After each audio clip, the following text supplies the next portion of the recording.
हिंदुओं में अछूतपन। दो हिंदुओं में अछूतपन। एक, जहाँ तक अपवित्रता की बात है, हिंदुओं तथा आदिम एवं प्राचीन लोगों के बीच कोई भेद नहीं है। हिंदुओं को अपवित्रता की कल्पना मान्य थी, ये तथ्य मनुस्मृति से बिल्कुल सुस्पष्ट है। मनु ने शारीरिक अपवित्रता और मानसिक वैचारिक अपवित्रता दोनों को स्वीकार किया है। मनु ने जन्म, मृत्यु तथा मासिक धर्मों रजोधर्म को अपवित्रता का जनक स्वीकार किया है। मृत्यु के संबंध में अपवित्रता का क्षेत्र बहुत विस्तृत था। ये रक्त संबंध का अनुसरण करती थी। मृत्यु से मृत व्यक्ति के परिवार के सभी लोग, जिन्हें सपिंडक तथा समानोदक कहते थे, अपवित्र होते थे। इसमें न केवल मातृपक्ष के संबंधी सम्मिलित थे जैसे माता आदि, अपितु दूर दूर के संबंधी भी शामिल थे।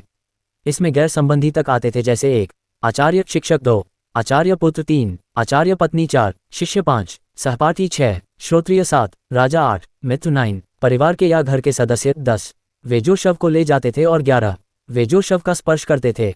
जो कोई अपवित्रता के श्रेणी या दायरे में आता था वह उससे बच नहीं सकता था। केवल कुछ ही लोग उसके अपवाद थे। निम्नलिखित श्लोकों में मनु ने उन अपवादों का नाम लिया है और उनका विशेष कारण भी बताया है। अध्याय 5 श्लोक 93। राजाओं और उन लोगों को अपवित्रता का दोष नहीं लगता जो व्रत अथवा सत्र यज्ञ कर रहे हो, क्योंकि राजा तो इंद्र के आसन पर बैठा है और शेष दोनों ब्राह्मण के समान सदैव पवित्र है। अध्याय 5 श्लोक 95। विशाल सिंहासन पर बैठे हुए राजा के लिए तुरंत पवित्रता की व्यवस्था है और उसका कारण यह है कि वह अपनी प्रजा की रक्षा के लिए सिंहासनासीन है। अध्याय 5 श्लोक 95। वही नियम संबंधियों पर भी लागू होता है जो दंगे अथवा युद्ध में मारे गए हैं, जो बिजली गिरने अथवा राजा द्वारा मार दिए गए हैं, या हिंदुओं में अछूतपन। गौ एवं ब्राह्मण की रक्षार्थ मारे गए हैं। उनके संबंधियों और उनकी अपवित्रता के बावजूद राजा पवित्र देखना चाहता है, भले वे अपवित्र हो।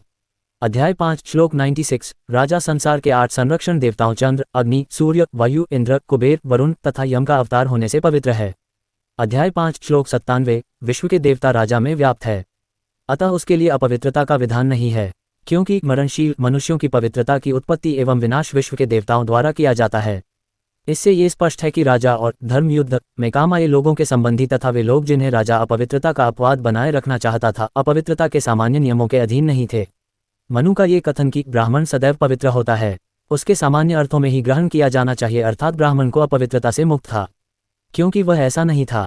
जन्म और मृत्यु के अतिरिक्त ब्राह्मण पर तो अपवित्रता के और भी अनेक कारण लागू थे जो अब्राह्मणों पर लागू नहीं थे। मनुस्मृति ऐसे निषेधों से भरी पड़ी है जो केवल ब्राह्मणों पर ही लागू होते हैं और जिनका उसे पालन करना ही चाहिए, अन्यथा उनका उल्लंघन उन्हें अपवित्र बना देता है। मनु की यह जो अपवित्रता की कल्पना है वह वास्तविक है, काल्पनिक नहीं, क्योंकि वह अपवित्र आदमी द्वारा दिए गए भोजन को अग्राह्य ठहराता है। मनु ने अपवित्रता के काल का भी निर्धारण किया। यह अलग अलग है। एक सपिंड मृत्यु के लिए 10 दिन है, बच्चों के लिए 3 दिन, सहपाठियों के लिए 1 दिन। केवल निर्धारित समय के समाप्त हो जाने पर यह अपवित्रता नष्ट नहीं होती। उस काल के समाप्त होने पर अवसर के अनुकूल एक पवित्रता अनुष्ठान का आयोजन आवश्यक है। पवित्रीकरण के उद्देश्य से मनु पवित्रता के विषय को 3 पक्ष मानता है। 1 शारीरिक अपवित्रता, 2 मानसिक अपवित्रता, 3 नैतिक अपवित्रता। नैतिक अपवित्रता मन में बुरे संकल्पों के स्थान देने से पैदा होती है। उसकी शुद्धि के नियम तो केवल उपदेश या आदेश हैं, किंतु मानसिक तथा शारीरिक अपवित्रता दूर करने के जो संस्कार या विधि हैं वे एक ही हैं। उनमें पानी, मिट्टी, गोमूत्र, कुशा और भस्म का उपयोग होता है। मिट्टी, गोमूत्र, कुशा और भस्म का उपयोग निर्जीव वस्तुओं के संपर्क में आने से उत्पन्न होने वाली शारीरिक अपवित्रता को दूर अछूत कौन और कैसे करने में होता है। मानसिक अपवित्रता को दूर करने में पानी सबसे अधिक उपयोगी है। उसका उपयोग 3 तरह से होता है: आचमन, स्नान तथा छिड़कना। आगे चलकर मानसिक अपवित्रता दूर करने में पंचगव्य का सबसे महत्वपूर्ण स्थान हो गया। पंचगव्य का निर्माण गौ की दूध, गोमूत्र, गोबर, दही और घी से इसका निर्माण होता है।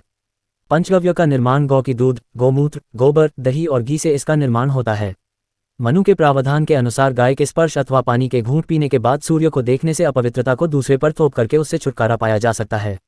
व्यक्तिगत अपवित्रता के साथ साथ हिंदुओं का प्रदेशगत और जातिगत अपवित्रता में भी विश्वास रहा है, ठीक वैसा ही जैसा प्राचीन रोम निवासियों का। हर गांव की ओर से एक पशु, बहुधा एक भैंसा, खरीदा जाता है। गांव की परिक्रमा के बाद पशु की बलि चढ़ा दी जाती है। गांव के चारों ओर उसका रक्त छिड़क दिया जाता है। प्रत्येक हिंदू, प्रत्येक ब्राह्मण, चाहे वह गोमांस भक्षी न हो, अपने हिस्से का मांस अवश्य लेता है। ये किसी स्मृति में नहीं लिखा है, लेकिन इसे रिवाज की अनुमति प्राप्त है। हिंदुओं में रिवाज कानून को भी दबा देता है। यदि यहीं तक बस होता तो यह आसानी से कहा जा सकता था कि हिंदुओं में जो अपवित्रता की कल्पना है वह आदिम तथा प्राचीन समाज में विद्यमान अपवित्रता की कल्पना से किसी तरह भिन्न नहीं है। लेकिन यहाँ रुका नहीं जा सकता। इसका कारण है हिंदू और एक तरह से ऐसे अछूतपन को मानते हैं जिसका अभी तक जिक्र नहीं किया गया। ये कुछ जातियों का वंशागुणत अछूतपन है। इन जातियों की संख्या इतनी अधिक है कि बिना किसी विशेष सहायता के एक सामान्य व्यक्ति के लिए इनकी एक पूरी सूची बना लेना आसान काम नहीं है। सौभाग्य से भारत सरकार द्वारा 1935 में ऐसी सूची तैयार की गई थी और गवर्नमेंट ऑफ एक्ट 1935 के ऑर्डर इन काउंसिल कौसिक के आज्ञापत्र के साथ यह संलग्न है। ये सूची 9 भागों में विभक्त है। एक भाग एक प्रांत या प्रदेश या विभाग को इंगित करती है और जातियों, नस्लों, जनजातियों उन समूहों के भागों की गणना बताती है जो एक प्रांत में सामूहिक रूप में अथवा उसके एक भाग में अछूत समझे जाते हैं। ये सूची विस्तृत और प्रमाणित मानी जानी चाहिए, इस बात को स्पष्ट करने के लिए कि हिंदू लोक जातियों की कितनी बड़ी संख्या को वंशानुगत अछूत। हिंदुओं में अछूतपन। मोची, मुचिकटू खोडमाल जिला और संबलपुर जिला और गवर्नमेंट ऑफ इंडिया उड़ीसा का संविधान ऑर्डर 1936 के अधीन मद्रास महाप्रांत के विशाखापट्टनम और गंजम एजेंसियों में से उड़ीसा को स्थानांतरित क्षेत्रों को छोड़कर समूचे प्रांत में पान या पानो। 3 खोदमाल जिला और उपरोक्त एजेंसिया में से उड़ीसा को स्थानांतरित क्षेत्रों को छोड़कर समूचे प्रांत में डोमथा डम्बो। 4 संबलपुर जिला छोड़कर पूरे प्रांत में बावरो, भूइयां, भूमिज, घासी, घसिया, तूरी। 5 संबलपुर जिला का नवपाड़ा उपमंडल में कोरी, नगरची, प्रधान। यह एक भयानक सूची है, इसमें 429 जातियां सम्मिलित हैं। गणना करने पर इसका अर्थ होता है कि आज भारत में 5-6 करोड़ ऐसे लोग विद्यमान हैं जिनके केवल छू देने मात्र से हिंदू लोग अपवित्र हो जाते हैं। वास्तव में भारत इतने लाखों लोगों के इस अद्भुत वंशानुगत अछूतपन के सामने। हिंदुओं में अछूतपन। आदिम एवं प्राचीन समाज के अछूतपन का दृश्य फीका लगता है। हिंदू लोगों में इस प्रकार का अछूतपन अपने में एक वर्ग है। दुनिया के इतिहास में इसके समकक्ष कोई नहीं है।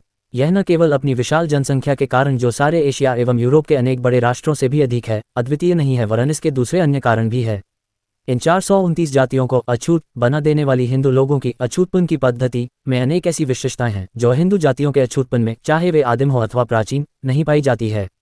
अछूतपन से बचने के लिए हिंदू समाज ने पृथक्करण के जो नियम मान रखे हैं वे यदि बुद्धिसंगत नहीं है तब भी ये कम से कम समझ में आने के योग्य तो है। उसमें विशेष कारण है जैसे जन्म, विवाह, मृत्यु आदि, किंतु हिंदू समाज द्वारा निर्धारित अलगाव का कोई स्पष्ट कारण ही नहीं है।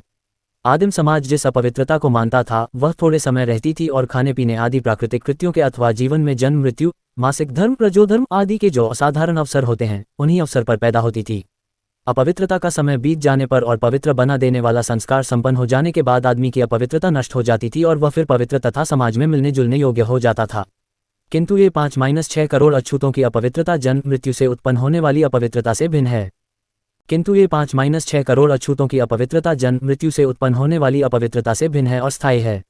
जो हिंदू उन्हें छू लेने पर अपवित्र हो जाते हैं वे पवित्रता संस्कार के बाद पवित्र हो जाते हैं, परंतु ऐसा कोई भी उपाय नहीं है जिससे अछूत पवित्र हो सके।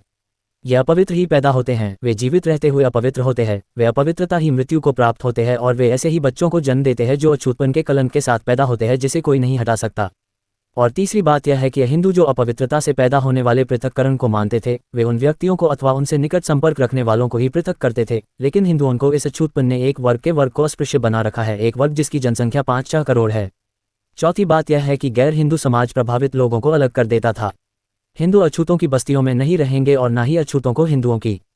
अछूत कौन और कैसे 3 बस्तियों में रहने की अनुमति देंगे?